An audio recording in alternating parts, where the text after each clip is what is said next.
I had never made a call to Diddy. I got Diddy's number, just hit him up. Yo, Diddy, what up? Never happened. He told me to take me shopping. I looked at him like, what you just said? Ooh, this is a tight one.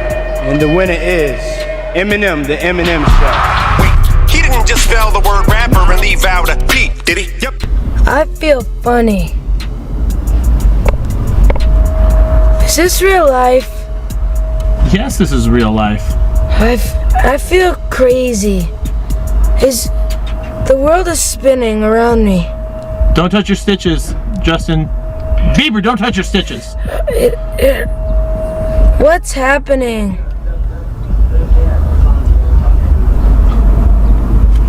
No. Bieber, stop. You have 4 eyes. I have 2 fingers. I have 3 fingers. Is this gonna last forever?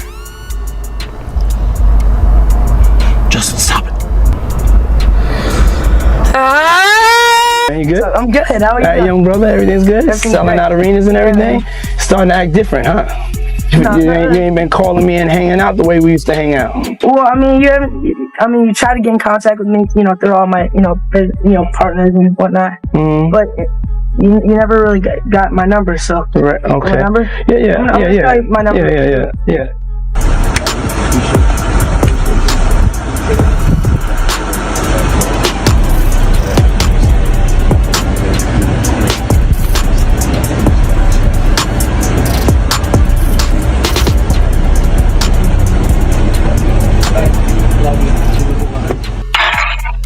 What's going on with you guys? Are you working together? I'm not. I mean, I think that we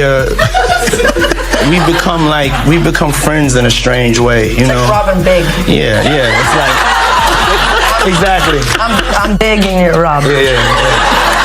No, I mean, to a lot of us, he's like a little brother. You know what I'm saying? He's not afraid to call and ask for advice. He's somebody that, in the industry-wise, the record industry is a strong family, and he's somebody that, we definitely have our arms around, and we want to protect him because he's such genuinely a nice person. Besides his talent, you know what I'm saying? He's one of the greatest kids that you could ever know. Justin,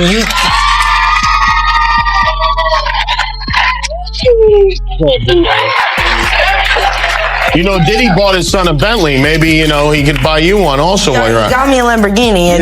Oh, well, that's nice. I haven't gotten it yet, though. Yeah, I know. When is that coming, that Lamborghini? We talked about this last He time. had the Lamborghini for a day or two, and he had access to the house, and he knows better than be talking about the things that he does with Big Brother Puff on national television.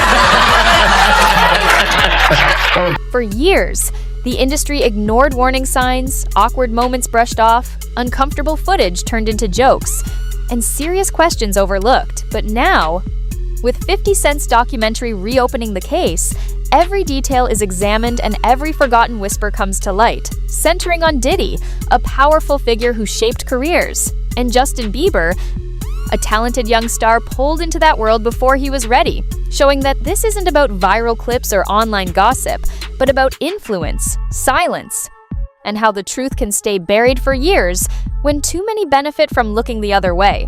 What we doing, we can't really disclose, but it's definitely a 15-year-old's dream. He signed to Usher. I had legal guardianship of Usher when he did his first album. I did Usher's first album. I don't have legal guardianship of him, but for the next 48 hours, he's with me. So and we gonna go full crazy. Justin Bieber's rise was framed as a flawless modern fairy tale, but behind the spotlight lay a troubling reality, a young talent navigating powerful adult systems with little protection, with old footage and interviews showing he was placed in environments where status, access, and influence often trumped healthy boundaries. While these moments were dismissed as harmless celebrity culture rather than questioned as dangerous, highlighting that this isn't about one incident, but about normalization, an industry conditioned to look away, and what happens when youth is exchanged for opportunity, raising the inevitable question, who is truly responsible for the cost? Usher, what Usher say? I seen some things I shouldn't have been seeing at that age. What does that tell you? That he's seen some things he was around some things when he was young that he shouldn't have been at a Diddy party. So that's going to show you that there's certain things that are happening that's going on that here it is, this kid was saying he shouldn't even seen it and been around it himself. So all the other celebrities who saw it and they stand quiet about it. Ain't that in our culture? No snitching. And I felt a certain way when Usher got on Shay Shay, and I don't mean to mention other people's platforms, but he got on Shay Shay and he mentioned how great and how good Puff taught him and everything. You know what I'm saying? About the business, right? I know, and people know, that was around that in that time that Puff and Usher did have a situation. And that situation led Usher to the hospital. Now I let Usher explain that to y'all. I let Usher tell that story. But how dare you say a man that groomed you, you gonna give him a pass? Bruh, you know For years, 50 Cent positioned himself as an outsider to Sean Diddy, Combs' inner circle, aware of the environment, but unwilling to join it. Yet his warnings were dismissed as personal rivalry. But now, with legal pressure rising and public perception shifting, those words resurface with new weight, forcing a reassessment of intent and timing, showing that while not every claim is validated, warnings can exist long before evidence is recognized, revealing the uncomfortable truth that criticism is easiest to ignore when it comes from an inconvenient voice, raising the lingering question: how many early signals are brushed aside simply because the messenger makes people uneasy? He dropped the song, it went over our heads. It's actually about Diddy this whole time. Which video? The song Lonely. Let me see. Everybody knows my best. Houses always painted black. Maybe that's the price you pay for the money and fame at an early age. He even came out and said stuff about how when he was younger, he was being taken advantage of, which is true. The problem was being a victim of the diddler. What happens? Because he has so much dirt on you, if you go out into the public, he may have videos, he may have embarrassing things, he might even have incriminating footage of you doing things that you were forced to under the influence to do. Diddy's influence reached well beyond music, determining who entered the rooms that could make or stall careers, and Justin Bieber's closeness to that world revealed a broader industry pattern where opportunity was controlled by powerful gatekeepers and private networks instead of transparent, accountable systems. Guys, the leaked video of Justin Bieber partying with P. Diddy has just emerged and it looks horrifying. Bieber was not in his right state of mind. Here's the video. Oh, he's bad boy now.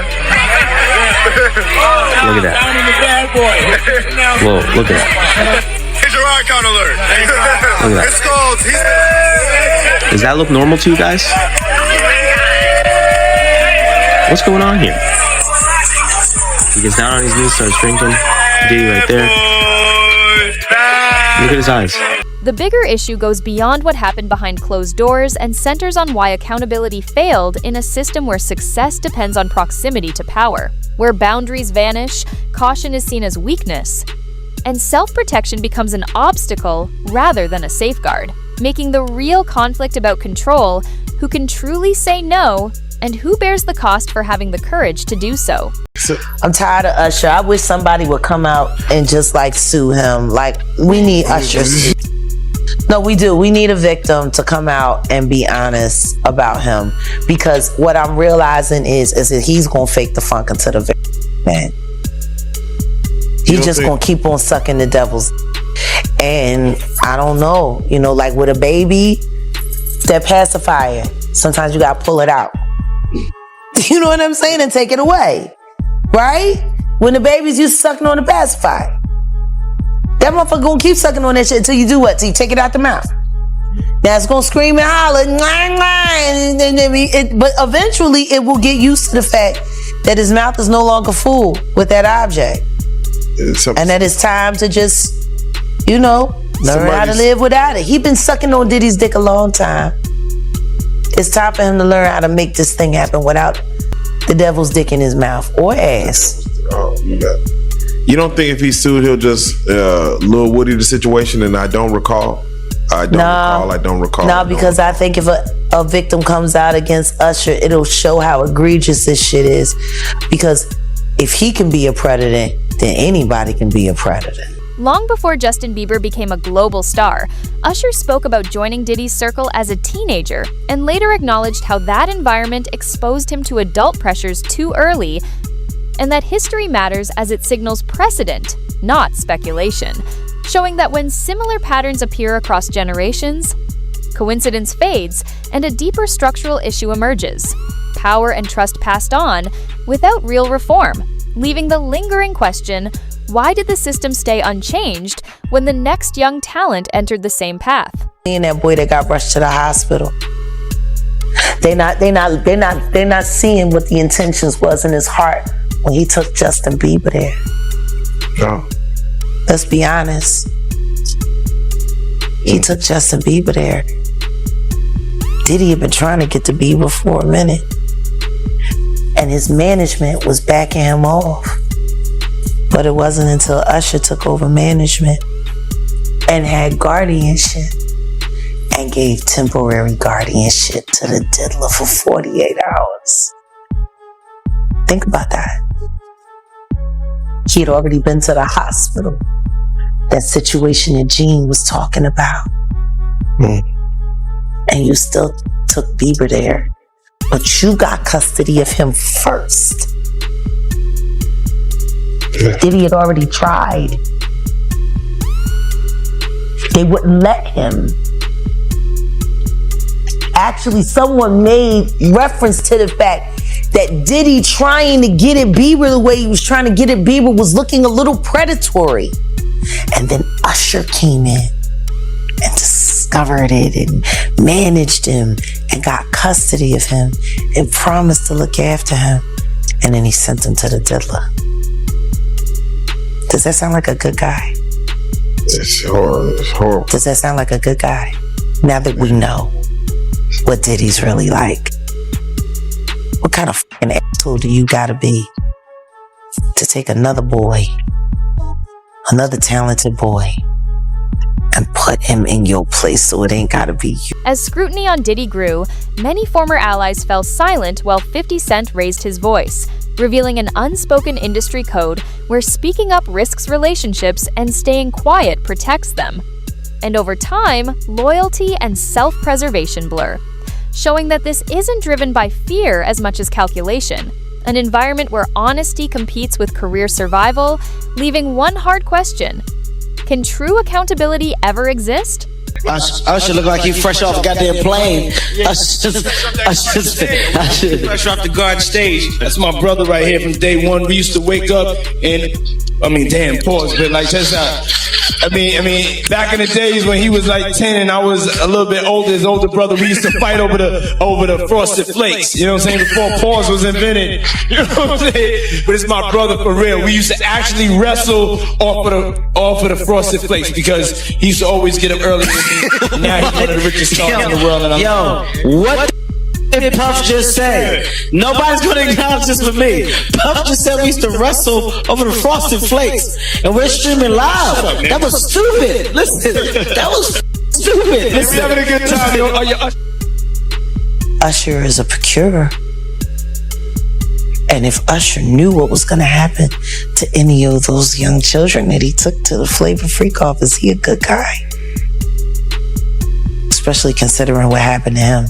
Especially considering that he sat with Howard Stern, and Howard Stern said, would you send your kids to Puffy's Flavor Camp? And his immediate response was, hell no! So it's good enough for everybody else's kids, but it's not good enough for you. Yours are just good enough to die in Lake Lanier with no real investigation. Got it? Like, these aren't good people! All right, Jeff. He's not good! He's a... And the simple fact that Justin Bieber literally made a public statement and said, Usher asked me to do the Super Bowl with him and I turned it down. Run for the hills. Why would he turn it down? Who turns down the soup? Justin Bieber has never publicly accused Diddy of criminal wrongdoing. Yet, his later honesty about anxiety, instability, and emotional exhaustion adds depth to a complex narrative, showing he faced overwhelming pressure at a young age, surrounded by adults with competing interests, and tried to manage massive success without guidance or tools to protect his well-being, revealing the real cost of growing up too fast in an environment where protection was never clearly prioritized. Yeah, she's crazy. She's a superstar. Superstar, right? So, Yeah. so you're there and you see her and you see the way she's reacting to you. And I wonder what was going through your mind, because I've never had a chance to ask you that, because I know what was going through her mind because I've never had a chance to ask her that. And it's pretty clear in the video what's going through her mind. She can't even. What was going through your mind when you saw that kind of reaction? And also now in the knowledge that you were just coming out of that space yourself. I wanted to protect the moment. You know, I don't know how many opportunities I'm going to get. You know, we never know how many opportunities we're going to get with anybody. I mean, just I'm tearing up thinking about it, just with the Kobe situation, you know. Just never know. And so I just wanted to be a good example, you know, and yeah. Did you feel protective of her? Yeah, I definitely feel protective of her. It was hard for me being that young and being in the industry and not knowing where to turn, and everyone, you know, telling me they love me and, you know, just turn their back on you in a second. So yeah, it's hard because I want her to know that, you know, she can count on me, but at the end of the day, I'm never gonna force myself to be in a relationship with her. It has to be natural, right? So I just kind of, you know, let her do her thing, and if she ever needs me, I'm gonna be here for her. But yeah, just protecting those moments, because people take for granted encounters, and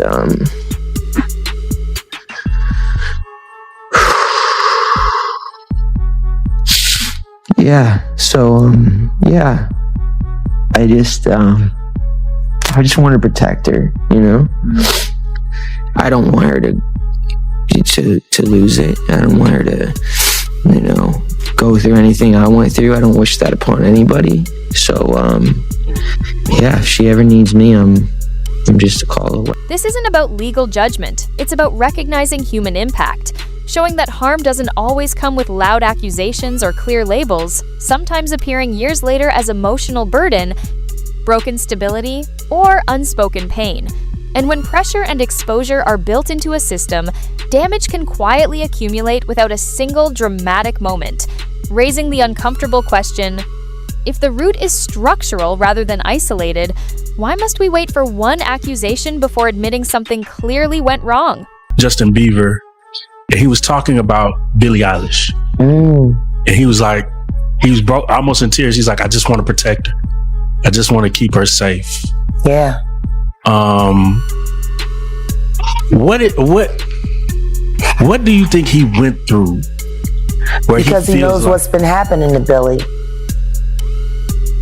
Just like everybody knew what was happening to Millie Bobby Brown girl with Drake. These people are monsters. He ran into Dapper Dan in Harlem, and they asked him what he thought about what was going on with Diddy and if he knew Diddy. And I love Dapper Dan for this. He said, I grew up with his parents. I knew his parents. He said, and what's going on with him has been going on long before him. Now, his father was a government snitch and a bad actor in the criminal world altogether.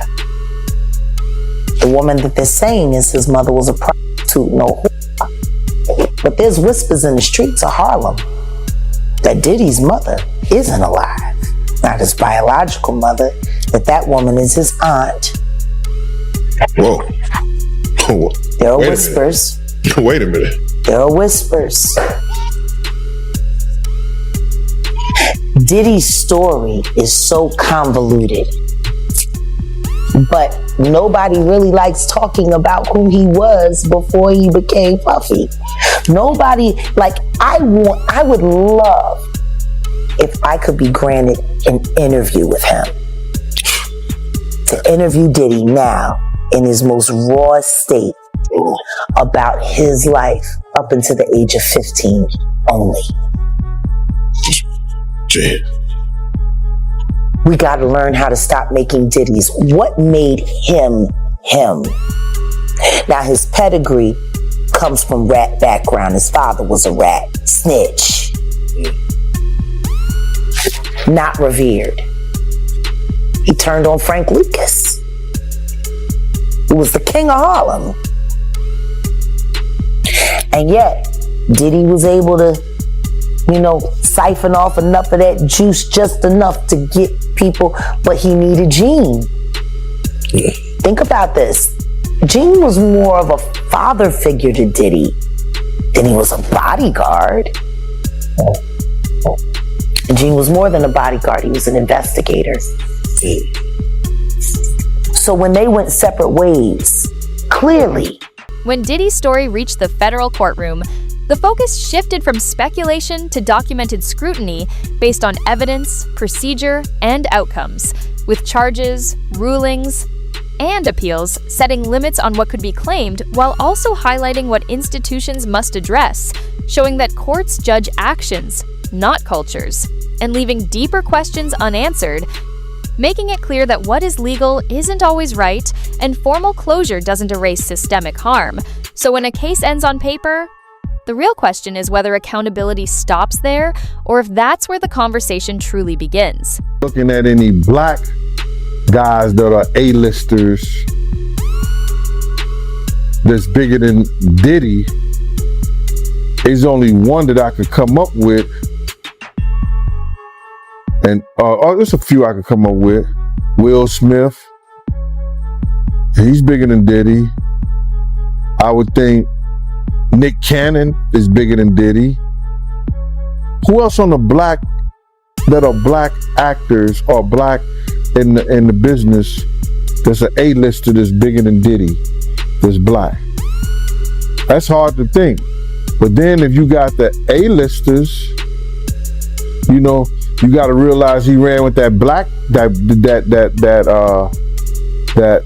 Rat Pack, and I don't want to even say their names because they said I got their names wrong last time. What's his name? Kushner? What's the other guy? Leonardo? Yeah, his name. Man, I don't keep up with these cats. But I heard that that's not only the tape that's being shot. There's some other tapes out there, other people too with him. And him doing some things with some other people. So there's quite a few tapes that might be out there, what they're hearing.